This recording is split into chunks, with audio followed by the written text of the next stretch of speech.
Brother, I think a thank you is in order. I think a massive, big, whopping thank you is in order. What did I do?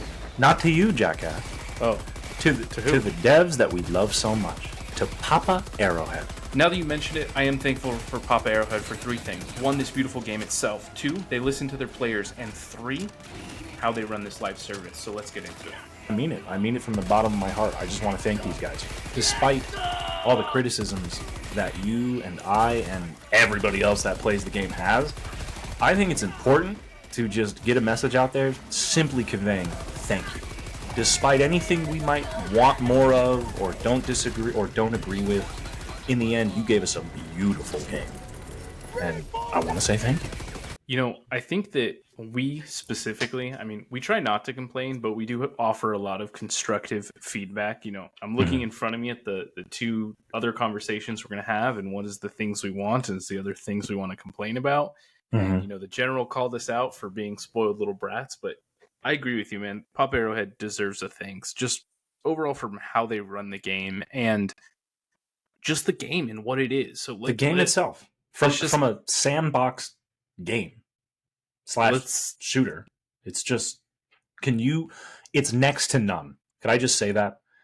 As far as a third-person shooter, sandboxy, cooperative multiplayer game is concerned, I don't think there are any other games that come close to what Helldivers 2 brings to the table. Well, I think because it offers such a unique mix of things, like, I mean, we often call it a sandboxy game because you can kind of make your own fun, and you kind of have to a degree. You're, you know, if you haven't heard that term, you're thrown into a sandbox and you have to make your own fun with your own imagination. Yeah, there's objectives and things to do, but that doesn't really drive the force of this game, you know? Correct. It helps that they give us a bunch of toys in the sandbox, you know? Yeah. They don't leave us playing with ourselves and our little diddlers. They give us a bunch of shiny new toys all the time.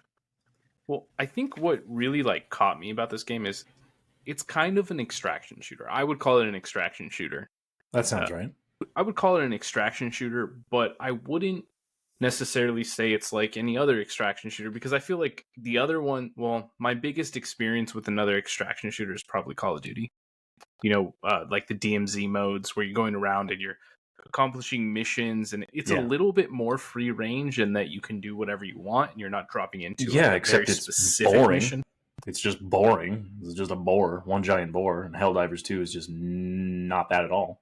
Well, so I think that the reason for that, the reason that it differs is because in Call of Duty, you're almost given too much choice, and because of that, everything feels bland. And here, you're on a very specific mission, but you have limitless freedom in how you approach that mission. Correct. So, in a weird way, like, limiting the scope of the game is actually more freeing. Something that I think is worth mentioning is just the use of stratagems and how there's so many available to you. And this game just allows you to create whatever type of game you would like to have within the confines of all of these options. And there's not another shooter, extraction shooter, sandbox, whatever you want to call this game, whatever genre you want to attribute it to. I don't know any other game that provides me the ability to call down artillery and support weapons and these giant orbital lasers. You know what a stratagem is. All this stuff that is available to us, it spoils me. Because now I'm like, well, these other games aren't doing this. I'm just going to keep playing Helldivers. Well, you know what's funny is we're used to that experience being something you have to earn through gameplay. Like, it's typically a kill streak. Yeah, exactly. And the fact that I just have to put in a random occurrence of button inputs to then utilize this, and then there's even instances where the gameplay itself is shifted, and like if you're playing the Illuminate, for example, and they have one of those big shiny beacon tower thingies up, and that kind of scrambles your orbitals, so like the inputs change, and or the that's jammer. Just such a yes, the jammer, the stratagem jammer. I think the bots have that too, if I'm not mistaken. Just even tampering with that in the way that they do, depending upon the faction that you're going on, depending upon the mission and the difficulty, all of that just mixes together so well. It's just the gameplay itself on a core foundational level is just so goddamn fun. It's so satisfying. Yeah, and it's a really hard feeling to replicate. I haven't found it in any other game. As far as types of enemies and amount of enemies, Mm-hmm. is there another game in existence within the same genre that has as many different operating enemy units and factions? I don't know is like a trivia answer, but Mm-hmm. I will say that Helldivers feels fresh, and it feels like they've been. I mean, we've been watching this game for a year, and they've been consistently adding new enemies to all fronts Yeah. on a regular basis. Yeah. So I think that, I mean, that deserves a thanks anyways, just for them keeping the game fresh in minor ways too. Like we had the Predator strain, which Mm-hmm. are cancer. I hate them. Correct. Shriekers. Those weren't the thing at launch. Shriekers were they added not a those. thing. Impalers, the bot The convoys. behemoth chargers, Correct. Yeah. like the poison harvers, the boily boys. I don't know what they're called. Yeah, I know what you mean.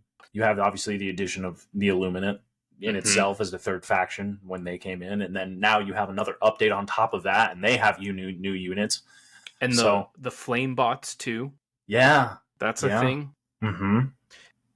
What's amazing about this to me is like that's a pretty long list of things, of new additions. So it makes me like happy to grow with this game. Yeah, This gives you a deeper appreciation for it.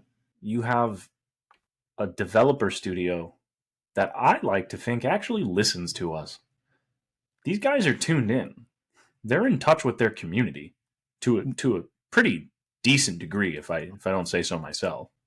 Yeah, and I think there's a lot of really good examples about that. So this is my favorite thing about game developers is when they communicate with you, when they tell you the plans that are coming. Arrowhead doesn't necessarily tell you too far in advance what's coming.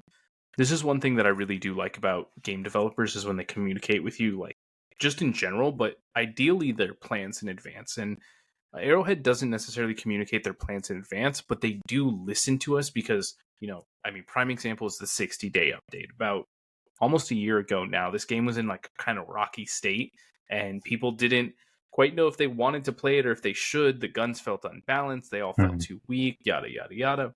And Arrowhead's like, give me 60 days. And in fact, you and I came back right after that 60-day update, and we were back in it and we were hooked. Yeah, I mean, sure, we took a hiatus, but because these guys went in, did work, we were back and better than ever. And now we really haven't stopped playing.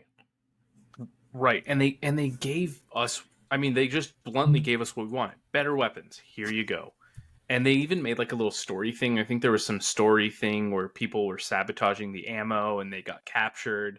Mm-hmm. I could be making that up, but another way that they've listened to us directly is the difficulty system. Do you remember when this game launched, there was only nine levels. And because I think we were bitching, they were like, all right, here you go.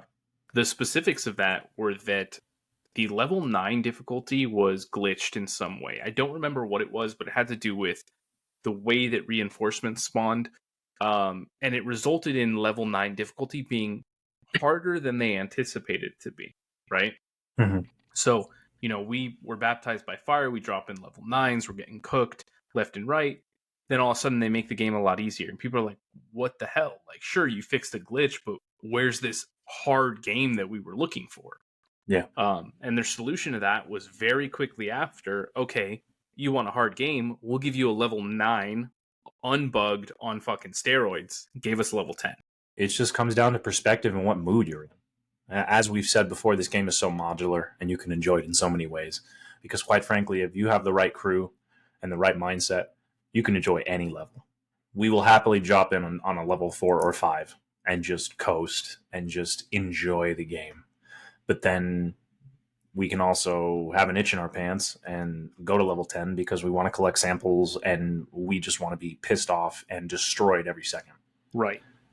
I think that, you hit it on the head. You said modular. The game is modular. That's huge because that shows that they have the capacity to listen to not just me and not just you, but the entire community. They can adjust the game for a breadth of players, just by Correct. the difficulty alone. A couple months back, we were talking about how there's nothing to do in this game. It's boring. We didn't say it was boring. We said there's nothing to do in this game. There's no progression system, nothing like that. And what did There's they do, no man? incentive to continue to play because I feel like we've unlocked everything we need. There's nothing else. Or everything we wanted to work towards. Like, we didn't care about levels. We still, I don't think, do. And we didn't care about the ship upgrades, which I still think we don't to some degree. But now we have weapon like customization and things. And it's minor, but hey, it's something that I'm working towards. And with their track record, this isn't it. This weapon customization system, in my opinion, is going to get better. Mm-hmm. And I think it might even span into at least like your secondary weapons as well, or adding on to the options that are available right now for the primaries. There'll be more. I mean, yeah, even just the options with the primaries, I think, is going to be huge. Mm-hmm. And I think they've said that. Like, it's clear that this is a first draft, and I think they've even said, like, hey, there's more to come, which I'm excited for, but now I have something to work towards to, like, get me that stretch of the way, Correct. And, I said we didn't care about ship upgrades, but that was a complaint throughout the entirety of Helldivers 2, is people are like, well, the hardest ship upgrades take forever to get, and you have to really try too hard. It's a grind to get samples, And look, they helped us out.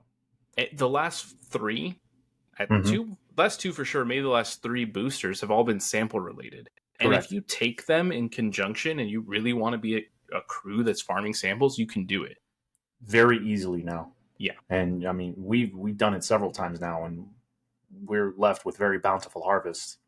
It's not that bad. This game really does thrive on its chaos and its like cinematic just beauty. Mm-hmm.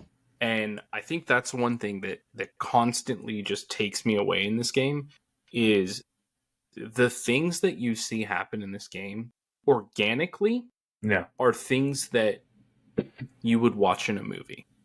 I don't know how else to put it. You make your own action movie. I straight up feel like I've said it in some of my voiceovers. Sometimes I feel like Arnold Schwarzenegger in the 80s just blowing shit up.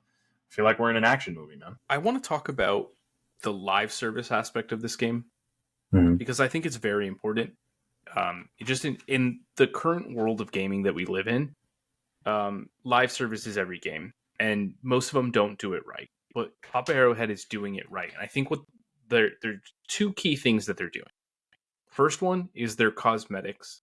Yeah, okay, they sell weapons in the store that you have to pay money for. Okay, let's put that aside for a second. Their cosmetics in the store are cheap. You can get a helmet for, what is it, a couple bucks? Literally like $3-4, man. It's like 300 super credits, something like that. It's not that bad. Compare that to Apex Legends. Compare that to Fortnite. Compare that to Call of Duty. Call of Duty, you get one skin for one operator for $25, and you only get to use that half of your matches. Mm-hmm. Like, that's rough, man. And Papa Arrowhead's like, please, sir, can I have $5? Like, yeah, dude, they're chill. And on top of that, everything in the Superstore, as of the latest update, it's always there. And that's beautiful. And that kind of goes back to, like, what we were saying a bit earlier about the listening to the people. Yeah. The other aspect of the live service, though, which I think is arguably the most important aspect of it, is how often and how impactful the updates are.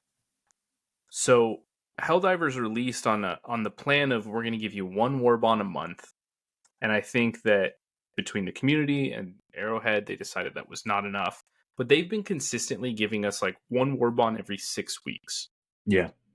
And I don't know about you, but when a new warbond comes out, okay, obviously we jump on it. We want to unlock everything. We're gung-ho, ready to go.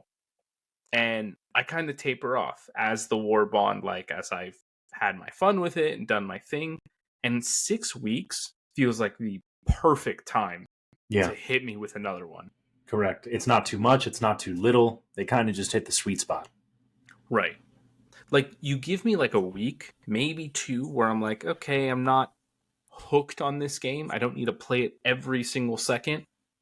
And then you Mm-hmm. give me something brand new. Mm-hmm. And then you reel me right back in.